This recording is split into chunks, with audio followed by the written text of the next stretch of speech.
जय हिंद स्टूडेंट्स। मैं राहुल राज और मैं आप लोग का स्वागत करता हूँ अपने इस यूट्यूब चैनल पे।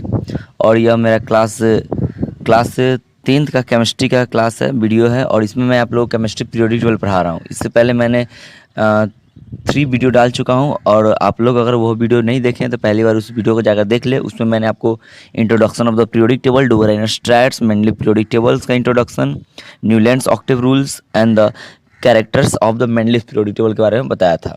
और इस वीडियो में हम लोग मेनलिस्ट को ही रिपीट करेंगे, बट यहाँ पर हम लोग देखेंगे merits of mainly periodic tables and demerits. Mainly periodic table में क्या कमियाँ थी और मेनली पीरियोडिक टेबल में क्या खराबियाँ थी, इसके बारे में देखेंगे। That means the merits and demerits of the mainly periodic table देखेंगे। तो ठीक है, मैं बताने जा रहा हूँ आप लोग को merits and demerits of the mainly periodic table के बारे में। तो सबसे पहला कैरेक्टर इसके मेनली पीरियोडिक टेबल का मतलब मेरिट्स है। आपको याद होना चाहिए डोबेराइनर, ये न्यूलैंड्स के बारे में। न्यूलैंड्स के बारे में आप लोगों को मैंने बताया था कि न्यूलैंड्स 56 एलिमेंट्स को क्लासिफाइड किया था और बोला था कि in futures no any other elements are discovered, मतलब नया एलिमेंट का डिस्कवर्ड नहीं होगा। बट ये मेनलिप्स एक ऐसा पर्सन्स था जो ये बताया कि प्रेडिक्शंस ऑफ न्यू एलिमेंट्स, यानी इन फ्यूचर्स बहुत सारे एलिमेंट डिस्कवरी होंगे, और यहाँ तक कि उसका पोजीशंस कहाँ होगा, दैट मीन्स कौन से ग्रुप में किस एलिमेंट्स के साथ उसका पोजीशन होगा, यहाँ तक का वो प्रेडिक्शन कर चुका था। इसलिए सबसे पहला मेरिट्स ये होता है कि predictions of the new elements, यानी मेनलिप्स ने क्या किया था, बहुत सारे नए एलिमेंट्स का प्रेडिक्शंस किया था। वही टॉपिक है, पहला मेरिट्स हम लोग देखेंगे predictions of the new elements. यानी Mendeleev's left some blank space, यानी कुछ ब्लैंक स्पेस कर दिए थे space during the arrangement of the elements, and he said that what these elements are the said that he said that these elements will be discovered in future। दोबारा यहाँ लिखा चुका है will be discovered in the future। he also predict their properties of discovered element are resemble with the properties of the other elements। यहाँ तक ये बता दिया कि इसका प्रॉपर्टीज इस एलिमेंट से मैच भी करेगा। दैट मीन्स ये कहीं ना कहीं ये पॉइंट जो है मेनलिप्स के लिए सबसे ज़्यादा पॉजिटिव पॉइंट था, जिसके कारण साइंटिस्ट लोग ने फादर ऑफ पीरियोडिक टेबल किसको माना है, मेनलिप्स को मारा। यानी ये बोले कि अपने पीरियोडिक टेबल जब अरेंजमेंट कर रहे थे उसमें बहुत सारे स्पेस को खाली छोड़ दिए थे, और बोले थे कि इन फ्यूचर यह एलिमेंट क्या होगा, डिस्कवरी होगा, कोई एलिमेंट यहाँ पर डिस्कवरी होगा, और उसका प्रॉपर्टीज, केमिकल फिजिकल प्रॉपर्टीज ये ग्रुप के एलिमेंट से क्या करेंगे, अदर एलिमेंट से मैच करेंगे, रिसेंबल करेंगे, इसके सिमिलर होंगे। एंड इसी प्रेडिक्शंस सबसे ज़्यादा इसमें प्रेडिक्ट था। जैसे उन्होंने क्या क्या गेस किया था, देखो इन फ्यूचर मिला भी। उन्होंने नाम तो नहीं बताया था, उन्होंने जैसे एल्युमिनियम के नीचे एक स्पेस छोड़ दिया था। अब देखिए, आप चले जाइए इसे पहले वाले वीडियो में जिसने आपने स्क्रीनशॉट लिया था, एनसीईआरटी बुक में मेनली पीरियोडिक टेबल बना हुआ, उसमें जाकर देखो एल्युमिनियम के नीचे, एल्युमिनियम के जस्ट नीचे वाला स्पेस क्या है, खाली है। उसके जगह वो एल्युमिनियम के नीचे क्या नाम दिए थे, इक्का एल्युमिनियम, इक्का एल्युमिनियम, इक्का ब्रोन, इक्का सिलिकॉन, इक्का मैग्नीज। और जो इन फ्यूचर जो डिस्कवरी हुआ एलिमेंट जिसको हम लोग गैलियम बोलते हैं, और देखो एल्युमिनियम के नीचे गैलियम है, स्कैंडियम बोलते हैं, जर्मेनियम बोलते हैं, टेक्टिनियम बोलते हैं। कहने का मतलब ये कुछ मैंने मेनलिप्स के एग्जांपल्स दिया हूँ जिसके बारे में उन्होंने प्रेडिक्ट किया था। क्या प्रेडिक्ट किया था कि कुछ एलिमेंट्स जो मैं जगह छोड़ रहा हूँ वह स्पेस पे आकर ऑक्यूपाइड करेंगे, इन फ्यूचर डिस्कवरी होंगे, और उसका प्रॉपर्टी यानी गैलियम जो मिला एल्युमिनियम से रिसेंबल कर रहा था, इसलिए उसका नाम क्या रखा उन्होंने, उस समय इक्का एल्युमिनियम नाम रखा। लेकिन जब डिस्कवर्ड हो गया उसका नाम क्या पड़ा, गैलियम पड़ा। इक्का इक्का वर्ड संस्कृत का लिया गया हुआ है, जिसका मतलब क्या होता है, वन होता है।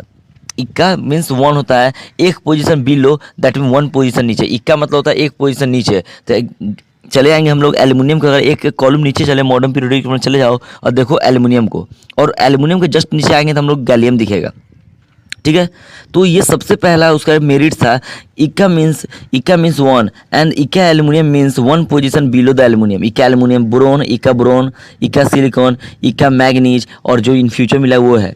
ये उनका प्रेडिक्शन था कि ये एलिमेंट्स मिलेंगे, नाम ये दे दिया था। लेकिन जो फ्यूचर में मिला 1 2 3 4 ये एलिमेंट्स का नाम गैलियम, स्कैंडियम, जर्मेनियम, टेक्टेनियम था। ठीक है, तो मेनलिप्स का सबसे पहला कैरेक्टर्स में मेरिट, सबसे अच्छा मेरिट्स क्या था, पॉजिटिव मेरिट्स, कि इन्होंने गेस किया था कि फ्यूचर में कौन से एलिमेंट मिलेंगे। यहाँ गेस करने के बावजूद उनका नाम तक भी बता दिया था, नोमेनक्लेचर भी कर दिया था, और ये भी बोले थे कि कौन सा जगह को फिल करेगा और किसके जैसा इसका सिमिलर कैरेक्टर होगा। सेकंड आते हैं corrections of the doubtful atomic masses. ये क्या है मैं बताता हूँ आपको। मेनली पीरियोडिक टेबल जब अरेंजमेंट कर रहे थे तो मैंने आपको बताया था कि उन्होंने increasing order of atomic mass का यूटिलाइजेशन किया। दैट मीन्स मैनलिफ use the increasing order of atomic mass. लेकिन मैनलिफ्स ने बहुत सारे इससे प्रीवियस जो साइंटिस्ट लोग थे, दैट मीन्स कहने का मतलब ये हुआ कि जो डोबेराइनर्स थे, जो न्यूलैंड्स थे, जो लोथर मेयर थे, उन्होंने अपने पीरियोडिक टेबल में बहुत सारे एटम का एटॉमिक मास रॉन्ग यूज कर रहे थे, गलत यूज कर रहे थे। यानी होना चाहिए था 2.7, यूज कर रहे थे 3.9। मतलब डिसलाइक अलग अलग गलत गलत क्या कर रहे थे, एटॉमिक मास का यूटिलाइजेशन करते थे। लेकिन जिस टाइम ने मेनली पीरियोडिक टेबल ने अरेंजमेंट करना स्टार्ट किया, बनाना स्टार्ट किया, उस समय जो इनकॉरेक्ट, जो डाउटफुल एटॉमिक मास थे, उसमें भी इन्होंने करेक्शंस किया, मतलब उनको भी इन्होंने क्या किया, सुधार दिया। तो ये भी उनके लिए क्या था, मेरिट्स बन गया। साइंटिस्ट लोग ने इस मेरिट्स के बेसिस पर भी उनको क्या मान लिया, फादर ऑफ पीरियोडिक टेबल। यानी वो बहुत ही बेटर काम किए थे। मैं स्टार्टिंग में ही आपको बताया था। Look here, corrections in the doubtful atomic masses. Mendeleev's corrected atomic weight of some elements like the uranium, UBE, AU, PT। ये जो एटम्स है और भी एटम्स हैं, बट ये मेनली 4 एग्जाम्पल या मैंने लिखा हूँ। इसका एटॉमिक मास इससे प्रीवियस साइंटिस्ट कहने का मतलब ये हुआ, मेनलिफ से पहले जो साइंटिस्ट लोग थे वह इनका रॉन्ग वे यूज करते थे, रॉन्ग एटॉमिक मास का यूज करते थे। लेकिन जैसे ही मेनलिफ ने अपना पीरियोडिक टेबल बनाना स्टार्ट किया तो जो इनकॉरेक्ट एटॉमिक मास था उसमें करेक्शंस कर दिए। इसलिए बोलते second character, second merits of मेनलिफ से, Mendeleev's classification is the corrections of the doubtful atomic masses. ठीक है, अब आते हैं बेनिफिट्स इन द स्टडी। ये कोई नया, ये कैरेक्टर क्या है, बेनिफिट्स इन स्टडी। देखो मैं कैसे क्या बताना चाहता हूँ इसमें।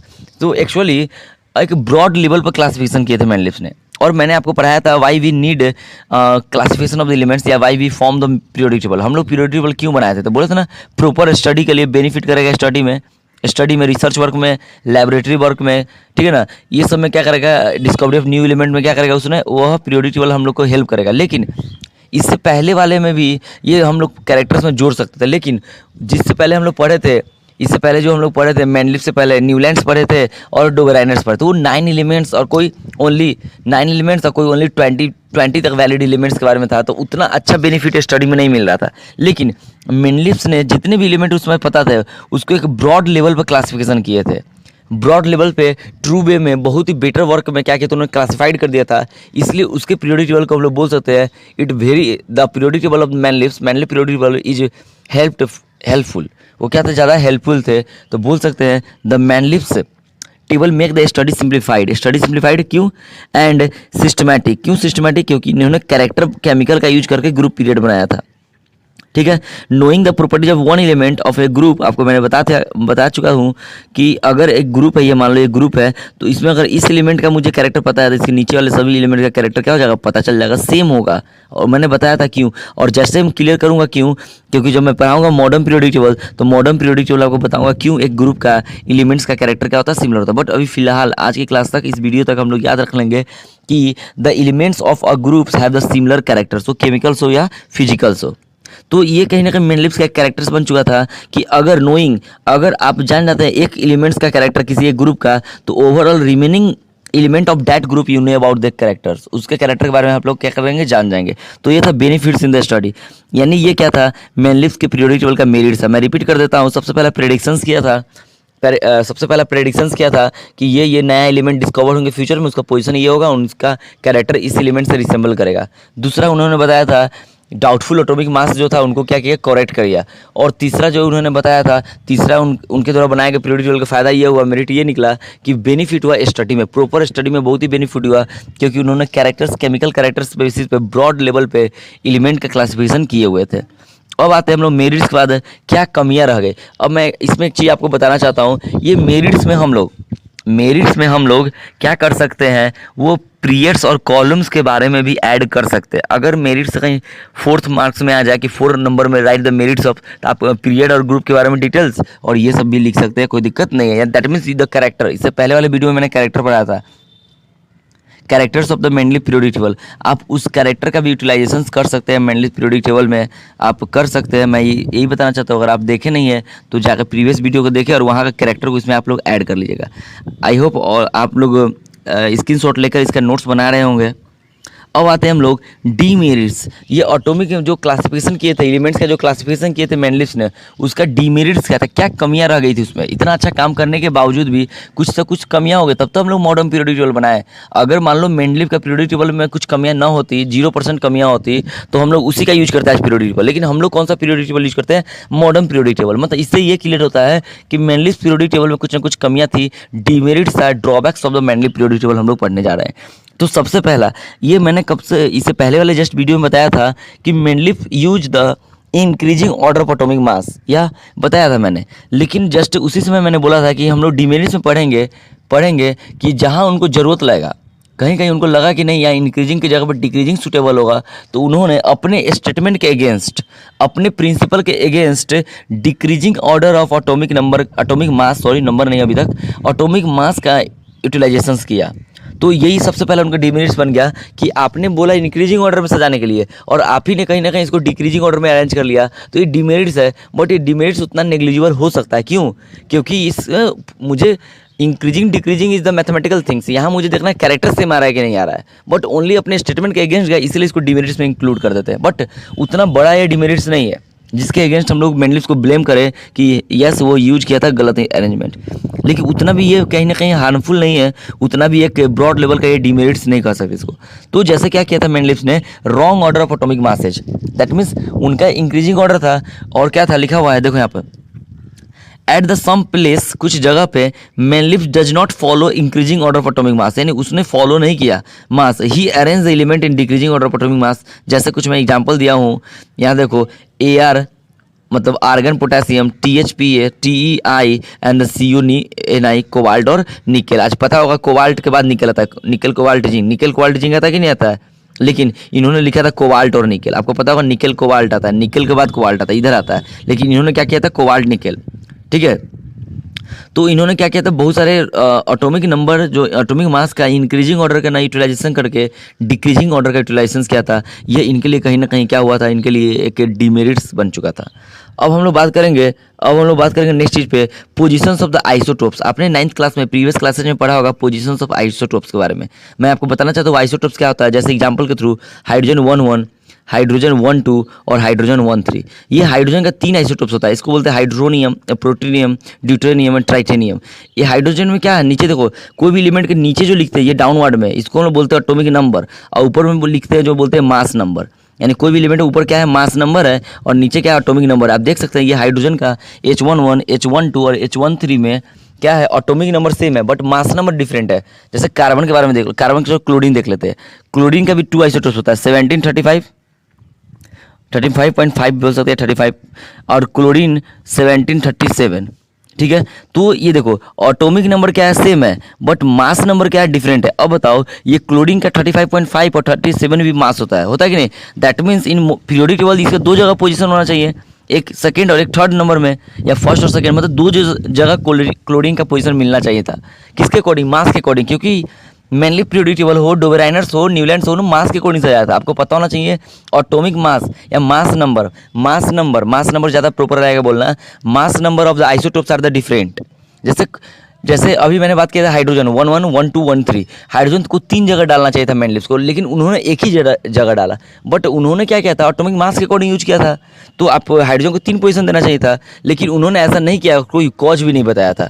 तो ये उनका डिमेरिट्स बन गया था। लोग ने पूछा, वहाँ के साइंटिस्ट लोग ने पूछा कि आपने आइसोटोप्स का जगह नहीं दिया, क्यों नहीं दिया? आइसोटोप्स का तो अलग अलग क्या है, मासेज है। तो वही यहाँ पर था, पोजीशन ऑफ द आइसोटोप्स, मैनलिफ does not clear the position of the isotopes in his periodic table, but you know about the isotopes, the elements of the same atoms, the atoms of the same element which have the same atomic number but different mass number।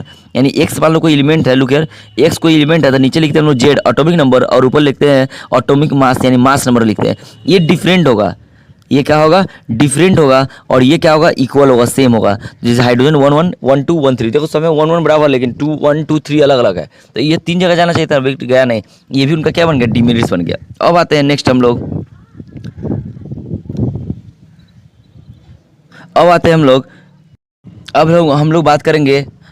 हम लोग बात करेंगे positions of hydrogen. आपको पता है hydrogen आज भी hydrogen group number 1 के फर्स्ट पोजीशन पे आपको स्टार्ट होता है नंबर 1 से हाइड्रोजन।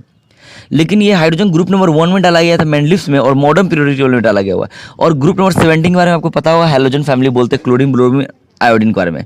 तो ये हाइड्रोजन जो था, हाइड्रोजन एटम्स, ये हाइड्रोजन एटम का कैरेक्टर्स 1 नंबर ग्रुप से भी मैच करता था और 17 नंबर ग्रुप से भी मैच करता था। दैट मीन्स हैलोजन फैमिली से और अल्कली मेटल ग्रुप से मैच करता था, दो जगह से मैच करता था। लेकिन इन्होंने हाइड्रोजन को फर्स्ट ग्रुप में यानी अल्कली मेटल के साथ रखा, चलो ठीक है, बट क्यों रखा इसके पीछे कोई कारण नहीं बताया इन्होंने। तो ये भी उनका क्या बन गया था, डिमेरिट। तो सबसे पहले ये एक और डिमेरिट बन गई कि हाइड्रोजन का जो कैरेक्टर्स था ग्रुप नंबर 1 से भी मैच करता था, मतलब अल्कली मेटल ग्रुप से, अल्कली। और याद होगा ये डोबराइनर्स का ट्राइड में फर्स्ट ट्राइड था। और ये 17 नंबर ग्रुप यानी हाइड्रोजन फैमिली से भी क्या करता था, रिसेंबल करता था। But why Mendeleev's keep the hydrogen at the first group, ठीक है। तो ये भी उनका क्या बन गया था, डिमेरिट्स बन गया। और ये डिमेरिट्स आज मॉडर्न पीरियोडिक टेबल के साथ भी है। मॉडर्न पीरियोडिक टेबल में भी देखेंगे हाइड्रोजन ग्रुप नंबर 1 पर रखा हो गया हुआ है और इसका character 17 number 17 number halogen family से ही मैच करता है। बट हैलोजन फैमिली में नहीं डाला गया, क्यों नहीं डाला गया, ये भी आज कहीं ना कहीं एक डिबेट्स रहा। किसके लिए, मॉडर्न पीरियोडिक टेबल के डिमेरिट्स के लिए आज भी ये डिबेट्स बना रहा है इस पर। तो ये क्या था, कैरेक्टर था, सॉरी ये मेरिट था और डिमेरिट था मॉडर्न पीरियोडिक टेबल का। अब हम लोग आते हैं नेक्स्ट टॉपिक में, कॉज ऑफ पीरियोडिसिटी, मतलब इसी का एक डिमेरिट्स और है, कॉज ऑफ द पीरियोडिसिटी। जैसे मेंडलिव्स ने बोला था, when we arrange the all known elements on according to increasing order of atomic mass, then after a certain interval similar elements happens, यानी आएगा, comes together, मतलब एक सर्टेन इंटरवल के बाद, यानी पीरियोडिसिटी बताया था ना, periodic function, elements are the periodic function of the atomic mass, यानी एटॉमिक मास के पीरियोडिक फंक्शन होते हैं, यानी एटॉमिक मास के अकॉर्डिंग रिपीट करते हैं। बट क्यों करेंगे, वाई, कॉज नहीं बताया था इन्होंने, कॉज नहीं बताया था पीरियोडिक फंक्शन के बारे में या पीरियोडिसिटी के बारे में। तो ये भी उनका डिमेरिट्स बन गया कि आपने किस बेसिस पे कहा कि एक सर्टेन इंटरवल के बाद रेगुलर एलिमेंट क्या करेगा, मैच करेगा। तो ये देखो यहाँ पर, कॉज ऑफ पीरियोडिसिटी या periodic function Mendeleev does not explained the cause of periodicity. ये पीरियोडिसिटी का कॉज मेंडलीव ने बताया नहीं था। अब हम लोग देखेंगे एक नोट्स देखेंगे, उसके बाद हम लोग की बारी आ जाएगी मोस्टली एक्सपेरिमेंट में, जो हम लोग अगले वीडियो में देखेंगे। इस वीडियो में मैं आप लोग को merits of the modern periodic table, sorry Mendeley periodic table and demerits of the Mendeley periodic table के बारे में पढ़ाया था। अब आते हैं पीरियोडिसिटी किसको बोलते हैं, what is the periodic function. तो कोई पूछेगा तो बताना पड़ना simple, repetitions of the similar element after a certain interval is called the periodicity is called the periodic function. यानी पीरियोडिक फंक्शन क्या है, सिमिलर एलिमेंट का कुछ सर्टेन इंटरवल के बाद रिपीट करना, is called the periodic function. वही है repetitions of elements having the similar character, having the similar properties after a certain regular interval is called the periodicity और periodic function। periodicity और periodic function किसको बोलते हैं, एक certain interval के बाद सेम एलिमेंट के आना, इसी प्रोसेस को हम लोग बोलते हैं पीरियोडिसिटी और पीरियोडिक फंक्शन। तो ये रहा मेंडलिव्स के बारे में कुछ डिटेल्स, मेंडलिव्स का मेरिट और डिमेरिट्स। तब तक बने रहिए आप मेरे इस यूट्यूब चैनल के साथ और मिलते हैं हम अगले वीडियो में, किसके साथ, मोस्टली एक्सपेरिमेंट। और देन उसके बाद हम लोग पढ़ेंगे मॉडर्न पीरियोडिक टेबल। और जैसे ही मैं पढ़ाऊंगा मॉडर्न पीरियोडिक टेबल, देन उसके बाद हम लोग ट्रेंड्स पढ़ेंगे और ये चैप्टर क्या हो जाएगा, खत्म हो जाएगा, एंड हो जाएगा। बहुत ही छोटा चैप्टर है, ठीक है। आप लोग स्क्रीनशॉट लेके नोट्स बनाइएगा और लास्ट जब चैप्टर खत्म हो जाएगा तो मैं एनसीईआरटी का क्वेश्चन आंसर भी डिस्कशन करूंगा कि किस क्वेश्चन का क्या आंसर्स होगा, ठीक है। और सीबीएसई बोर्ड में कहीं ना कहीं एनसीईआरटी का क्वेश्चन डायरेक्ट कॉपी होता है, इसलिए आपका एनसीईआरटी का क्वेश्चन कम से कम अच्छी तरह प्रिपरेशन होना चाहिए, ठीक है स्टूडेंट्स। जय हिंद, मिलते हैं अगले वीडियो में।